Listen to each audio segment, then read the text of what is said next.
মুসা পয়গম্বর আলাইহিস সালাতু ওয়াস সালামের জামানায় একজন ব্যক্তি 40 বছর যাবত নাফরমানি করেছিল। আওয়াজ দিয়ে বলুন তো কয় বছর যাবত? আওয়াজ দিয়ে বলুন না কয় বছর যাবত? 40 বছর যাবত নাফরমানি করেছিল। আল্লাহ পাক রব্বুল আলামিন এই নাফরমান ব্যক্তি 40 বছর যাবত গুনাহের কারণে মুসা পয়গম্বর আলাইহিস সালাতু ওয়াস সালামের পুরা জাতির মধ্যে আযাব হিসাবে, মুসিবত হিসাবে, গজব হিসাবে আল্লাহ তাআলা বৃষ্টি বর্ষণ বন্ধ করে দেয়। কি বন্ধ করে দেয়? একটা পরীক্ষা দেখেন, আমি ওই আয়াতের ব্যাখ্যা করছি। আল্লাহ তাআলা নাফরমানি করার কারণে বৃষ্টি বর্ষণ বন্ধ করে দিয়েছেন। আওয়াজ দিয়ে বলুন তো কয় বছর নাফরমানি করেছিল? 40 বছর। আমরা এতটুকু আমরা বলতে পারি যে আমরা বুকে হাত দিয়ে বলতে পারি যে আমরা এত অপরাধী নয়, এত জঘন্য অপরাধী নয় যে আমরা 40 বছর যাবত কেউ অপরাধ করি। হাসিনা করলে করতে পারে, কিন্তু আমরা কেউ করি না, ঠিক কিনা বলেন? সম্মানিত আমার ভাই, 40 বছর যাবত নাফরমানি করেছে। তার উম্মতদের মধ্যে, তার পুরো জাতির মধ্যে মাত্র একজন ব্যক্তি। কয়জন? একজন ব্যক্তির অপরাধের কারণে আল্লাহ পাক রব্বুল আলামিন পুরো জাতির মধ্যে বৃষ্টি বর্ষণ আল্লাহ তাআলা বন্ধ করে দেয়। কি বন্ধ করে দেয়? বৃষ্টি বর্ষণ আল্লাহ তাআলা বন্ধ করে দেয়। সম্মানিত আমার ভাইরা, দেখেন হাদিসের মধ্যে দেখেন কত চমৎকার ভাবেই করেছেন। আমি উৎসাহ দিচ্ছি বিশ্বনবী সাল্লাল্লাহু আলাইহি ওয়াসাল্লাম হাদিস এবং আয়াতের মাধ্যমে আপনাদের। এই ব্যক্তি 40 বছর যাবত নাফরমানি করার কারণে মুসা আলাইহিস সালাতু ওয়াস সালামের জামানায় বৃষ্টি বর্ষণ বন্ধ হয়ে যায়।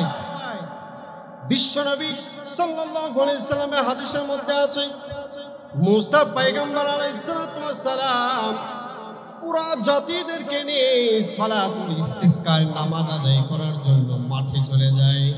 আমাদের বাংলাদেশের ইতিহাসে ঘন ঘন আমরা পাইলাম, আমরা বৃষ্টি বর্ষণ না পাওয়ার কারণে, বৃষ্টি খরখরে রোদ, কনকনে রোদের কারণে, গরমের কারণে, প্রচন্ড রোদের উত্তপ্ততার কারণে আমরা এরকম দৃশ্য আমাদের বাংলাদেশেও দেখেছি। আমরা সালাতুল ইস্তিসকা, বৃষ্টি প্রার্থনার নামাজ জায়গায় জায়গায় হয়েছে, আপনারা দেখেন নাই?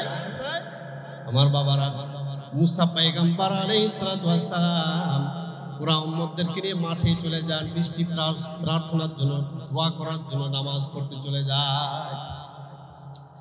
বৃষ্টি প্রার্থনার জন্য নামাজ পড়ার পরে আল্লাহ তাআলার কাছে মুসা পয়গম্বর আলাইহিস সালাতু ওয়াস সালাম দোয়া করেন, ওগো আল্লাহ, আমরা এতই কষ্টে আছি, পশু পাখিগুলো কষ্টে আছে, ফসলগুলো পুরো ছারকার হয়ে গেছে। আল্লাহ তুমি মেহেরবান খোদা, আল্লাহ দয়া করে মেহেরবান করে আমাদের উপরে তোমার খাস রহমতের বৃষ্টি বর্ষণ করে দাও।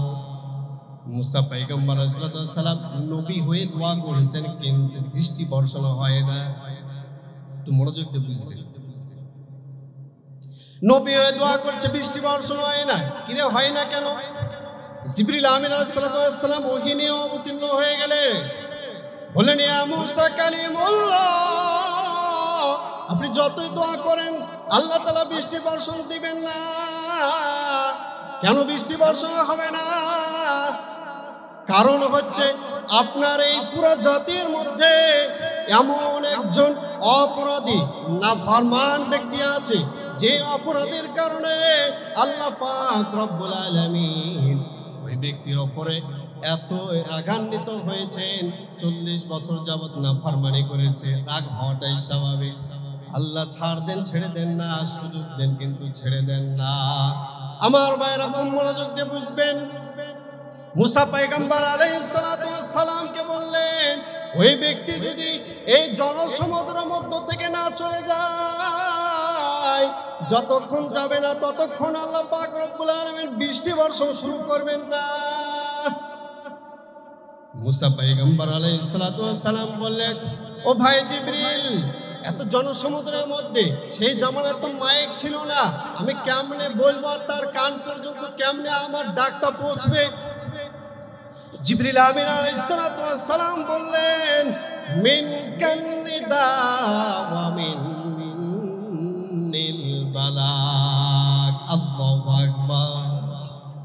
আরে মুসা, আপনি শুধু হাক দিবেন, ডাক দিবেন, আর এই হাক ডাকটা পৌঁছে দিবেন যিনি তিনি কে? আল্লাহ তাআলা পারেন কিনা? আপনার বাংলাদেশের খবর ইন্ডিয়ার মধ্যে আল্লাহ তাআলা পৌঁছাতে পারেন কিনা? আওয়াজ দেবেন। অবশ্যই পারবেন। এই কথা বলার পরে মুসা পয়গম্বর আলাইহিস সালাতু ওয়াস সালাম বললেন, ইয়া আইয়ুহাল আসিম, ওই অপরাধী, তুমি কোন দুর্ভাগ্যবান, তোমার অপরাধের কারণে আল্লাহ তাআলা নারাজ হয়ে গেছেন, যার কারণে আল্লাহ তাআলা বৃষ্টি বর্ষণ বন্ধ করে দিয়েছেন। আল্লাহ পাক রব্বুল আলামিন বৃষ্টি বর্ষণ বন্ধ করে দিয়েছেন। মুসলমান, তুমি যদি এই জনসমুদ্রের মধ্য থেকে না চলে যাও, আল্লাহ পাক রব্বুল আলামিন বলে পাঠাইছেন, ওহী পাঠাইছেন যে বৃষ্টি বর্ষণও দিবেন না। আল্লাহ পাক রব্বুল আলামিন ওই ব্যক্তির কানে আল্লাহ তাআলা মুসা পয়গম্বর আলাইহিস সালাতু ওয়াস সালামের হাকটা পৌঁছে দিয়েছেন। আল্লাহু আকবার। আমার ভাইয়েরা খুব মনোযোগ দিয়ে বুঝবেন, ওই ব্যক্তির কান পর্যন্ত যখন পৌঁছে গেছে, ওই ব্যক্তি মনে মনে চিন্তায় পড়ে গেছে, আমি 40 বছর যাবত এমন এমন গুনাহ করেছি, নাফরমানি করেছি, নাফরমানি করার কারণে আল্লাহ তাআলা আজ নারাজ হয়েছেন, আল্লাহ তাআলা নারাজ হয়ে গেছেন। এই জিনিসটা কেউ এতদিন জানতো না। কে গুনাহ করেছে এখনো পর্যন্ত স্পষ্ট না। আজ যদি আমি এখান থেকে চলে যাই, তাহলে সমস্ত মানুষগুলো আমাকে ঘৃণা করবে, আমাকে সকল মানুষগুলো আমাকে ঘৃণা চোখে দেখবে। এই দুর্ভাগ্য বদনসিবওয়ালা ব্যক্তির কারণে এতগুলো মানুষ, পশু পাখিগুলো অনেক কষ্টে ছিল। বলবে কিনা? অবশ্যই বলবে। এই কথা বলার পরে মুসলমান, ওই ব্যক্তি চিন্তায় পড়ে গেছে, আবার যদি আমি এখানে বসে থাকি, না চলে যাই, তাহলে সমস্ত মানুষগুলো আমি অপরাধীর কারণে সকলে কষ্ট ভোগ করবে।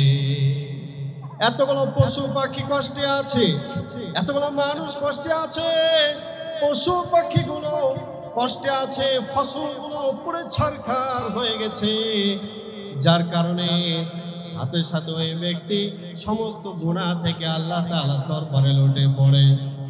আল্লাহ পাক রব্বুল আলামিনের দরবারে লুটে পড়ে, ওগো আল্লাহ, এতদিন যত গুনাহ করেছি আল্লাহ, তোমার কাছে ক্ষমা ভিক্ষা চাচ্ছি, আল্লাহ তুমি মাফ করে দাও। আল্লাহ তাআলা ওই ব্যক্তির হাক শুনে নিয়েছেন। মুসলমান, আল্লাহ তাআলা সাথে সাথে ওই ব্যক্তির সমস্ত অপরাধগুলো মাফ করে দিয়ে মাফকারীদের, মাফকৃতদের আল্লাহ তাআলা অন্তর্ভুক্ত করে দিয়েছেন। সুবহানাল্লাহ। সম্মানিত আমার ভাইয়েরা, একটু মনোযোগ দিয়ে বোঝার চেষ্টা করবেন।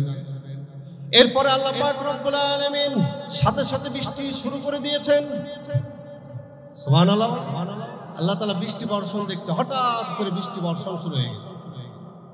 কিন্তু মজার কাহিনী হলো, মুসা পয়গম্বর আলাইহিস সালাতু ওয়াস সালাম শুধু তাকিয়ে রয়েছেন, এই জনসমুদ্রের মধ্য থেকে কোন ব্যক্তিটি উঠে চলে যায়, দেখি কোন ব্যক্তির কারণে এতগুলো মানুষ কষ্টের মধ্যে ছিল, একটু দেখি তো। কিন্তু আল্লাহ পাক রব্বুল আলামিন তাকে মাফ করে দিয়েছেন। এই জন্য আল্লাহ তাআলা বৃষ্টি বর্ষণ আল্লাহ তাআলা জারি করে দিয়েছেন। মুসা পয়গম্বর আলাইহিস সালাতু ওয়াস সালাম ওই ব্যক্তিকে দেখতে পেলেন না।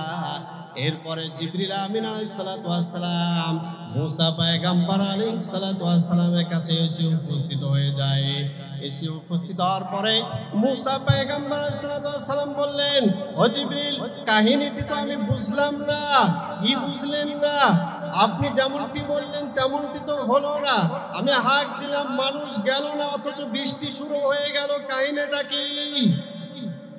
জিবরিল আমিন আলাইহিস সালাতু ওয়াস সালাম বললেন, ওই ব্যক্তি এতদিন নাফরমান ছিল আল্লাহ তাআলার দৃষ্টিতে, এতদিন গুনাহ করেছিল। মুসলমান, আজ আল্লাহ তাআলা দূরে থাকার পর আল্লাহ তাআলার সন্নিকটে চলে এসেছে, যার কারণে ওই ব্যক্তিকে আল্লাহ তাআলা মাফ করে দিয়ে বেকসুর খালাস করে দিয়েছেন। এই জন্য আল্লাহ পাক রব্বুল আলামিন সাথে সাথে বৃষ্টি বর্ষণ শুরু করে দিয়েছে। সুবহানাল্লাহ। এরপরে মুসা পয়গম্বর আলাইহিস সালাম ওই ব্যক্তিকে বললেন, ভাই জিবরিল, আমার একটা আবদার আল্লাহ তাআলার কাছে জানাবে যে কেন কোন ব্যক্তি অপরাধ করেছিল। ওই ব্যক্তি অপরাধ করার পরে আল্লাহ তাআলা ওই ব্যক্তিকে মাফ করে দিয়েছেন। ওই ব্যক্তি আল্লাহ তাআলার এত মাহবুব হয়ে গেছেন, ওই ব্যক্তিটিকে আমি মুসা এই দুই নজর দিয়ে একটা বারের জন্য আমি একটু দেখতে চাই, একটু দেখার ব্যবস্থা করে দাও। মুসা পয়গম্বর আলাইহিস সালামের কথা শোনার পরে জিবরিল আমিন আলাইহিস সালাম আল্লাহ তাআলার কাছে জানান। আল্লাহ তাআলা বললেন, না না না, এমনটি আমি হতে দিব না। কেন দিব না? ওই ব্যক্তির অপরাধ করার পরে আমি আল্লাহ তাআলা, যখন আল্লাহ তাআলার কাছে তওবা করেছেন, এই জন্য আমি তাকে মাফ করে দিয়েছি। ওই ব্যক্তির সাত্তার হিসাবে আমার যে একটি গুণ আছে, আমি গোপনীয়ভাবে তার এই গুণাগুলো আমি গোপন করে রাখলাম। আমি তাকে সকলের কাছে হাইলাইট করব না, এই জন্য আমি তাকে মাফ করে দিয়েছি। ওই ব্যক্তিকে মুসাও দেখতে পাবে না। আল্লাহু আকবার। দেখছেন আল্লাহ তাআলা কত বড় দয়ালু। 40 বছর যাবত অপরাধ করার পরেও আল্লাহ তাআলা যদি মাফ করে দিতে পারেন, সে আল্লাহ তাআলা মনে মারা গেছে। আওয়াজ দিয়ে বলেন, আল্লাহ তাআলা কি মারা গেছেন নাকি এখন আল্লাহ তাআলা আছেন? সে আল্লাহ তাআলা তখনও ছিল, এখনো আছে, সব সময় থাকবেন, চিরঞ্জীব আল্লাহ পাক রব্বুল আলামিন, হাইয়ুম কাইয়্যুম। আমার ভাইয়েরা, আমার বাবারা, ওয়া নাকুসিম মিনাল আমওয়াত। আল্লাহ পাক রব্বুল আলামিন বলছেন, অপরাধ করেছো, অপরাধ থেকে তোমরা ফিরে এসো। দেখবে যেই অপরাধের কারণে আল্লাহ তাআলা যে আযাব পাঠাইছেন, আল্লাহ তাআলার কাছে এই তওবা করবা, তওবা করার কারণে আল্লাহ তাআলা সেই অপরাধকে মাফ করে দিয়ে আল্লাহ তাআলা যেই জিনিসের আযাব পাঠাইছেন, আল্লাহ তাআলা সাথে সাথে সেটা দূর করে দেয়। যেটা উপযোগী সেটা আল্লাহ তাআলা পাঠিয়ে দেয়। ইউরসিলিস সামাআ আলাইকুম মিদরারা। ওই ব্যাখ্যাটা, যে হাদিসটা আমি পাঠ করলাম, সূরাত নূহের 11 নম্বর আয়াত, ইস্তাগফিরু রাব্বাকুম ইন্নাহু কানা গফারা ইউরসিলিস সামাআ আলাইকুম মিদরারা। অপরাধ করেছো, গুনাহ করেছো, গুনাহের কারণে যদি, তোমার একজনের অপরাধের কারণে যদি সারা পৃথিবীবাসী যদি বৃষ্টি থেকে মাহরুম হয়ে যায়, আমি আল্লাহ তাআলার কাছে, তোমরা আল্লাহ তাআলার কাছে খাঁটি দিলে তওবা করো, আমি আল্লাহ তাআলা মাফ করে দিই। ইউরসিলিস সামাআ আলাইকুম মিদরারা। আমি আল্লাহ তাআলা অজস্র বৃষ্টির ধারা প্রবাহিত করে দেব। চিল্লায়া এখন সুবহানাল্লাহ। সম্মানিত আমার ভাইয়েরা, সে আল্লাহ পাক রব্বুল আলামিন এখনো আছে। আমাদের এই চরাঞ্চলে যখন এরকম প্রচন্ড রৌদ্র, প্রচন্ড গরমের সময় আসে, যখন বৃষ্টি হয় না, যার কারণে ফসলগুলো পুড়ে ছারখার হয়ে যায়, কতজনের পাট সহ অনেক ফসল নষ্ট হয়ে যায়, বিনষ্ট হয়ে যায়। আল্লাহ পাক রব্বুল আলামিন এই যে বিনষ্ট করেছেন আপনার অপরাধের কারণে, এই জন্য বৃষ্টি দিচ্ছেন না আপনার অপরাধের কারণে। আল্লাহ পাক রব্বুল আলামিন বলছেন, আমি আল্লাহ তাআলার কাছে যদি তওবা করতে পারো, তাহলে আমি আল্লাহ পাক রব্বুল আলামিন ওই ব্যক্তির তওবা কবুল করণের মাধ্যমে আল্লাহ তাআলা যত বড় বড় আমি অপরাধের কারণে আযাব পাঠিয়েছিলাম, সেই আযাব থেকে আমি সকলকে রক্ষা করব। আল্লাহ পাক রব্বুল আলামিন আমাদেরকে সে ওয়াদা দিয়েছেন।